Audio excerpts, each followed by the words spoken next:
Buenas, buenas, ¿cómo están? Bueno, hoy es martes 16 de septiembre del 2025, una semana que empezó con mucha expectativa respecto de lo que diga Powell, ¿no? Después de la reunión de la Fed, estamos todos pendientes de eso. No importa qué pasó la semana pasada con los datos del CPI, la semana anterior con los datos de empleo, lo único que importa es qué va a decir Powell.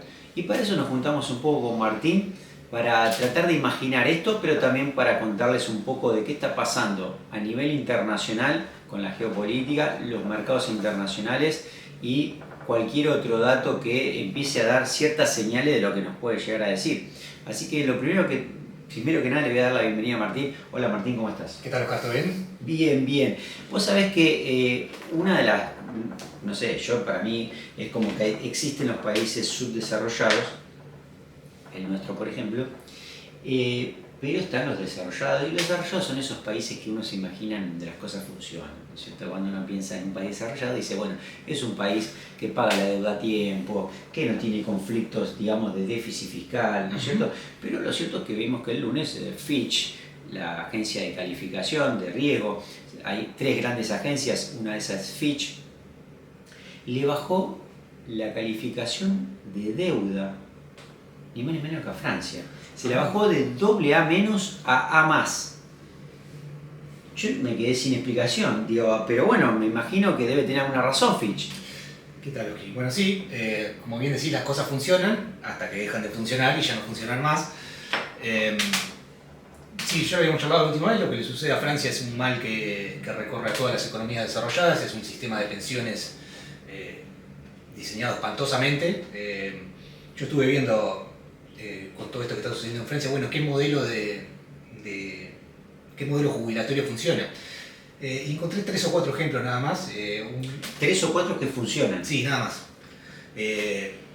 Suecia, Australia, porque Australia tenía mirá curioso, tenía un sistema muy parecido al francés, pero lo reformaron en los años 80. Se dieron cuenta mucho antes y pasaron a tener un sistema que hoy en día sí funciona. Y son Suecia, Australia y Chile, los únicos 3 países que encontré donde... Y Chile. Sí, bueno, hay atención, porque esto es algo que puede producir una catástrofe, porque digo, lo que estamos viendo... Sí, es muy parecido a...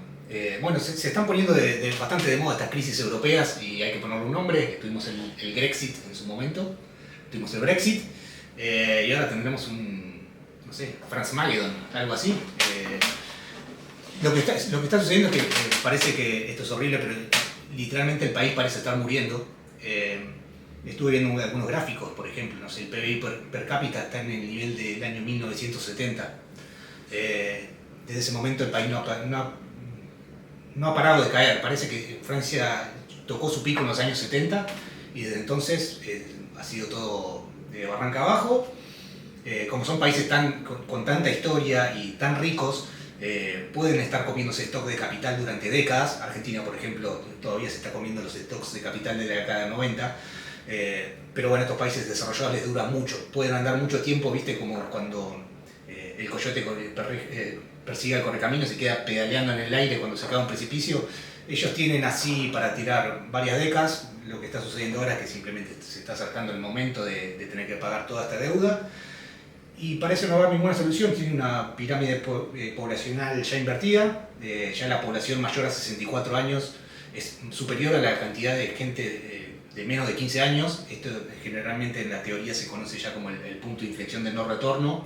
La tasa de fertilidad está bajísima y el sistema previsional, como es solidario y los aportantes actuales sostienen a los jubilados actuales, el sistema se ha tornado insostenible. Hemos visto... ¿Qué significa esto solidario? Porque digo, acá lo que uno se imagina, cuando se imagina un sistema de pensión, se imagina profesionales de las finanzas, primero que nada actuarios, tomando dinero que hoy hacen los aportantes, invirtiéndolo a 30, 40 años, que eso produzca algún tipo de beneficio para que cuando estos lleguen a la edad jubilatoria puedan obtener esos beneficios. No funciona así. Uno lo piensa, nosotros que operamos en el mercado americano tendemos a pensar en estas cosas como si fuera un 401k, como esas cuentas claro, que tienen los americanos. Vos haces un aporte y un profesional te compra cosas muy aburridas y para que dentro de 30, 40 años tu dinero, lo que juntes ahí te permite retirarte. Los americanos generalmente intentan retirarse con 2, 3, 4, 5 millones de dólares, una persona media más o menos,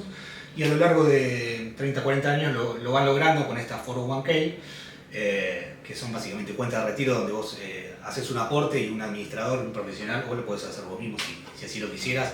Te arma un plan jubilatorio, te invierte al principio en cosas más riesgosas, a medida que va pasando el tiempo te baja el nivel de riesgo, como se hace algo súper estándar. Con algún beneficio fiscal. Con mucho beneficio fiscal. Digamos, de alguna manera uno difiere el pago de impuestos al momento del retiro. Sí, en Europa y en la mayoría del mundo no funciona así, los sistemas solidarios son vos, el gobierno te quita una parte de tus ingresos que van a parar a una caja del gobierno y eso es lo que va sosteniendo el sistema jubilatorio, no es que es algo que vos pagás hoy y te va a corresponder dentro de 30 años, vos vas a poder hacer una proyección, una cuenta, no se sabe la verdad cuándo te van a pagar. O sea, simplemente los de hoy, los aportantes de hoy, pagan a los jubilados de hoy. Sí, a los jubilados de hoy. Me parece que lo que ha sucedido, bueno, voy a decir un montón de cosas horribles en esta cosa que van a parecer insensibles. Me parece que así como que están diseñados los sistemas, es una cosa nueva en la humanidad esto de las jubilaciones. La generación de mis padres y por ahí la de sus padres han tenido por primera vez un beneficio jubilatorio. Hicimos el intento, me parece que no funciona. No funciona. Fue un buen intento, fue un buen intento en un momento donde había... Digo, hubiese funcionado si, digamos, cada vez crecieran más franceses que aquellos que se jubilan. Pero es decir, los que se jubilan son más, vos me decís que esto ya está invertida la pirámide, es decir, hoy la gente tiende a tener menos hijos y cada vez más jubilados.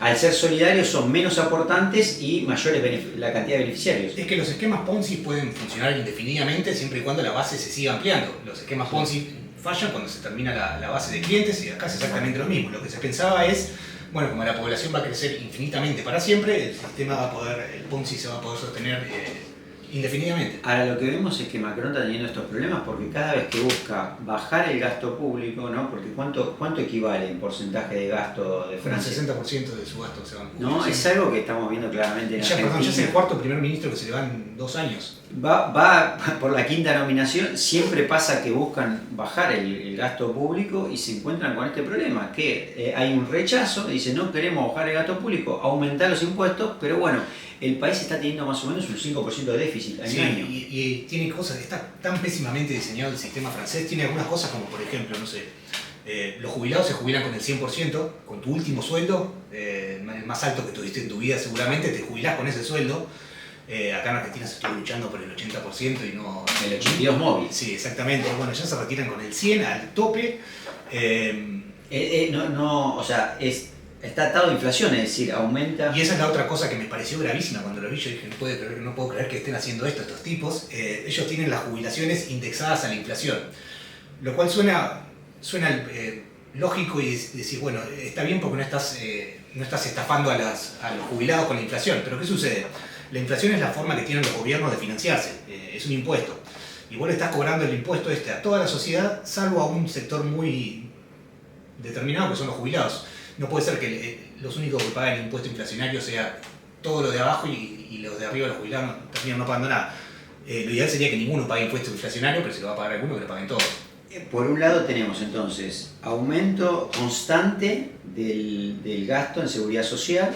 Esto es constante y atado a inflación, es decir, que no tiene... No hay forma de licuarlo. No hay forma de licuarlo. Y por otro lado, déficit fiscal del 5%. Sí. Digo, entonces acá le tenemos que dar la razón a Fitch. No solo eso, le doy la razón ahora, lo tendría que haber hecho hace 5 o 6 años. Siempre llegan tarde. Siempre tardísimo. Yo estuve viendo la estructura de la deuda en Francia y ves, por ejemplo, que cuando vos ves que se va a complicar fuerte, es a partir del año 2030 y ahí vos ves, por cómo está mala la fórmula de indexación de Francia, a partir del año 2029, 2030 ya va a ser un salto, lo que están gastando en jubilaciones se le va a espiralizar a niveles de default. Y ahí vos ves la curva de deuda Francia que hace así y en el 2030 te pega un salto así. Ya los inversores te están diciendo, si querés que te banque a partir de 2030 te voy a pedir mucho y... De alguna manera entonces tenemos otro país más que se está japonizando. Sí. ¿No? Sí. Este es el más claro, es un caso muy parecido al griego en su momento, un sistema de pensiones estallado. La ventaja, si querés... es la cantidad de capital que tiene. No, yo te diría que la ventaja es que toda la deuda que tiene Francia, su principal acreedor es el Banco Central Europeo. Así que bueno, esto también es horrible, pero por cómo está diseñado el sistema monetario actual parece ser un problema meramente contable. A Grecia no se lo permitieron, no le permitieron hacer un truquito contable para saldar las deudas. No, le pidieron muchísima austeridad, pero llegado a un caso extremo y siendo Francia una economía tan pero tan grande, la segunda de Europa. Sí, tal vez se pueda hacer un truquito contable porque es plata que te estás debiendo a vos mismo, te están debiendo plata entre ellos. Por otro lado, vimos a Trump, digamos, hablando de estos temas, de números, estadísticas, proponiendo, digo, aguante que recoge la SEC, la posibilidad de que las empresas, en lugar de trimestralmente, envíen sus reportes financieros por semestre. Tengan presente esto, nosotros una vez por trimestre tenemos la posibilidad, los inversores y bueno, obviamente los profesionales de las finanzas, de ver qué están haciendo las empresas con el dinero de los inversores, ¿verdad? Lo que Trump propone de alguna manera es que esto, en lugar de ser quarter a quarter, una vez por trimestre, que sea cada 6. Y bueno, esto realmente abre un poco, por lo menos la discusión de si esto puede ser un beneficio o no, digamos, y acá tenemos contrapuntos, ¿no? Sí, yo tengo argumentos tanto a favor como en contra. Empecemos por los a favor. Si querés por los a favor, yo creo que no es necesaria tanta frecuencia en información en los reportes de las compañías. Una vez cada 6 meses me parece que está bien. Depende de Trump argumenta gastos de contadores, abogados, ¿no? Porque cada reporte de estos tiene que estar, digamos, sí, los grandes jugadores de la contabilidad. Sí, me parece eso es más tedioso que un gasto para la compañía. Yo creo que lo que gasta Apple en contadores es nada, y más ahora con la inteligencia artificial y demás, todo ese gasto va a tender a reducirse significativamente. Va a ser asintótico a cero todo ese gasto. Lo que sí, lo que argumenta Trump, no es que está mal argumentado, pero no me parece que no lo hizo bien. Lo que dijo Trump es, bueno, las empresas chinas piensan a 50 años, 100 años, y nosotros lo estamos pensando a un trimestre. Eso no es verdad, las empresas chinas también presentan cada 3 meses, al menos las cotizantes. Quien piensa 50 años es el país. China sí tiene planes que los va armando, hace módulos de 5 años y después los junta y hace planes de 50 años. Las empresas no hacen eso, intentan acoplarse a la visión que tiene el Partido Comunista Chino e intentan acomodarse así. Estados Unidos no funciona así, no es top-down la economía americana, de hecho es al revés, es bottom-up, las reglas se hacen de abajo para arriba y no de arriba para abajo. Así es que ocurre la innovación, de alguna manera. Sí es cierto que por ahí las compañías americanas muchas veces están muy presionadas para cumplir con resultados de muy corto plazo, más que nada para cumplir con los guidances que ellos mismos dan. Y por ahí darles un espacio de 6 meses les permita planificar un poco mejor las cosas y no tener tanto que andar cumpliendo objetivos financieros. Te tomo el punto, pero ahora vamos a las contras. Sí, la contra es que hoy en día, ya lo hemos hablado un montón de veces, el mercado te está demandando mucha más información y no menos. Te está demandando más frecuencia en los datos y no menos. Eso por un lado. Segundo, la volatilidad va a aumentar muchísimo porque vamos a estar a ciegas 6 meses. Cada vez que saca un reporte, la acción puede ir para un lado o para otro de forma muy brusca. Va a ser bastante violento, en el largo plazo no debería impactarte en nada, pero bueno, cada uno tiene su estilo de inversión. Tenés inversores a mucho más corto plazo y que esto le puede molestar o les puede beneficiar, depende de lo que busques. Si estás buscando un poco más de volatilidad te puede servir, si no, no. Para ir tocando ligeramente los temas comerciales, ¿tenemos acuerdo o no tenemos acuerdo entre Estados Unidos y China? No hay acuerdo. Lo que hay es es el tercer principio de acuerdo que anunciamos, tercer o cuarto principio de acuerdo entre Estados Unidos. Yo a veces lo escuché decir esto ya varias veces en lo que va del año. Sí, ¿no? Sí, tenemos un principio de acuerdo, tenemos un acuerdo. Lo que acuerdan se llaman, dicen framework, es básicamente, están acordando hacer un acuerdo en el futuro. En este caso, el acuerdo entre comillas es por TikTok. Parece que finalmente ByteDance, que es la compañía madre de TikTok, está de acuerdo en vender su parte americana del negocio. No se sabe quién lo va a comprar, se estima que Oracle podría comprar la compañía. Puede ser un buen trato porque va a salir muy barata. Si TikTok fuera una compañía americana en mercado, estaría valuada en, no sé, 300, 400 billions, algo así. Debe ser la red social número 1 o número 2 por número de usuarios. Pero al estar todo este tremendo despelote legal, el precio va a salir más cerca de, no sé, 30, Bueno, 40, la 50 están veces. obligando de hecho a vender algo. Sí, que vender dice- es vender o te vas del país, básicamente. Pero ¿cuál es el tema? ¿Por qué TikTok forma parte de un acuerdo comercial entre Estados Unidos y China? Bueno, lo que se dice es que, lo que se dice no, Lo que argumenta Estados Unidos. lo que argumenta Estados Unidos es básicamente nos está robando la información de todos nuestros ciudadanos. La data hoy en día es muy valiosa. Dice, bueno, esto por lo menos que lo tenga una compañía americana. Si alguien nos va a robar los datos, que sea una compañía americana, vamos a robarnos entre nosotros los datos, pero que no los tenga el Partido Comunista Chino. Tomamos el punto. Por último, digamos, para cerrar, me parece como determinante lo que habíamos dicho al principio. Digamos, ¿qué podemos esperar de la reunión de la Reserva Federal? Digamos, obviamente que hay una parte ya pautada, otra que no. Tenemos no menor que Stephen Miller finalmente consiguió la aprobación del Senado apenas 48-47, con lo cual ya sería el tercer miembro que pone Trump. Y al mismo tiempo, Cook tuvo un espaldarazo de la Corte en el cual de alguna manera la mantiene en funciones. Digamos, ambos van a estar en esta reunión de la Fed. ¿Qué podemos esperar de la Fed? Bueno, los 25 puntos básicos de baja, o sea, 0,25%, me parece que ya están puestos en piedra, eso no se va a mover, el mercado ya lo ha puesto en precios. Lo importante, como siempre, en este caso va a ser el discurso y qué señala para adelante. Recordemos que esta no sería la primera baja de tasa del ciclo, sería la segunda. La primera fue el año pasado, no recuerdo, en octubre por ahí, que tuvimos 50 BP de baja. Esta sería la segunda baja, se espera la segunda, la primera del año. La segunda del ciclo, la primera del año. Exactamente. Se van a bajar las tasas a 25 puntos básicos mañana y en octubre probablemente otros 25 puntos básicos, dependiendo de lo que diga, lo que señale Powell. Nosotros tuvimos hoy más temprano, digamos lo que fue retail sales, o sea, las ventas minoristas. Las ventas minoristas salieron muy bien, pero digamos de alguna manera venimos con datos de empleo un poco flojos. La semana pasada tuvimos una revisión anual con una revisión que dio menos 911.000 empleos de los que se pensaban que se habían creado y que no. De todas maneras, no parecen ser números significativos respecto a la cantidad de empleo que se creó. Y por otro lado, tenemos que, bueno, el jueves pasado hubo un aumento significativo de pedidos de subsidios. Estos son los datos de la economía, pero los datos de inflación del CPI de la semana pasada no fue el más recomendado, o sea, el que le va a dar esa recomendación de baja de tasa, ¿no? Porque no. dio por encima de las expectativas. Dio por encima, me parece que ya la Fed va a abandonar el objetivo de inflación del 2%, porque básicamente de lo que lo puso no lo pudo cumplir nunca en 20 años. Así que me parece que o lo van a eliminar o lo van a subir a 3% o algo así. Bueno, esto va a tener un impacto enorme en los bonos más largos y en las expectativas de inflación. Pero bueno, básicamente tenemos que esperar a... Más que nada, el CPI, si bien es relevante para nosotros, la Fed literalmente lo que dicen ellos es que no lo miran, ellos miran exclusivamente el PCI.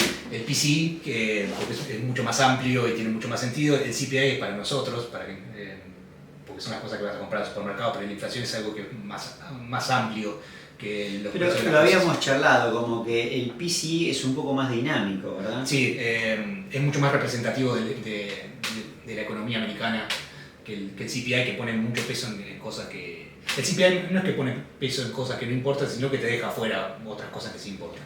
Contamos con un 0,25 de baja, pero Sí. con un discurso, con un tono totalmente abierto.